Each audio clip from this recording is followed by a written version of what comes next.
বাংলাদেশ গড়ে তুলতে সক্ষম হব। আজ আসুন আমরা সকলে মিলে প্রতিজ্ঞা করি, আমরা সকলে মিলে প্রতিজ্ঞা করি ইনশাআল্লাহ আগামী দিনে দেশ পরিচালনার দায়িত্বে আমরা সকলে নবী করিম সাল্লাল্লাহু আলাইহি সাল্লামের যে ন্যায়পরায়ণতা, সেই ন্যায়পরায়ণতার আলোকে আমরা দেশ পরিচালনার সর্বোচ্চ চেষ্টা করব।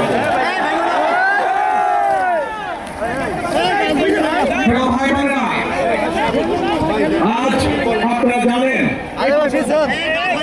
এখান থেকে আমি আমার মা দেশনেত্রী খালেদা জিয়ার কাছে যাব। একটি মানুষ, যে মানুষকে এই দেশের মাটি, এই দেশের মানুষকে নিজের জীবনের থেকেও বেশি ভালোবেসেছেন। তার সাথে কি হয়েছে আপনারা প্রত্যেকটি মানুষ সে সম্পর্কে অবগত আছেন।